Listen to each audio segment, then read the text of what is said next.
Bajaj auto limited अपनी पूरी तरह से owned subsidiary company Bajaj auto international holdings के थ्रू फाइनेंशियल क्राइसिस से गुजर रही Austrian bike manufacturer company KTM में मेजॉरिटी स्टेक लेने की प्लानिंग कर रहा है। बजाज ऑटो इंटरनेशनल होल्डिंग्स बीवी ने 80 करोड़ यूरो यानी कि लगभग 7,765 करोड़ की डेप्थ फंडिंग अरेंज करी है।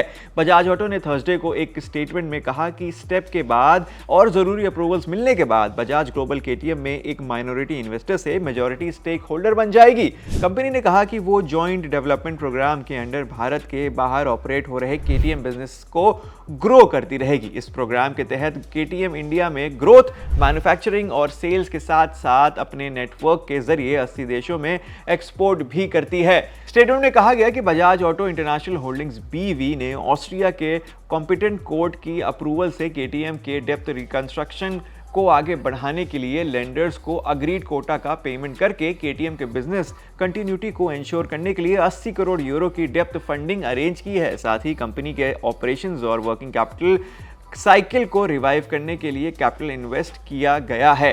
कंपनी ने बताया कि इस टोटल 80 करोड़ यूरो के डेप्थ पैकेज में 20 करोड़ यूरो ऑलरेडी कंपनी में इन्वेस्ट किए जा चुके हैं और बचे 60 करोड़ यूरो इन्वेस्ट किए जा रहे हैं।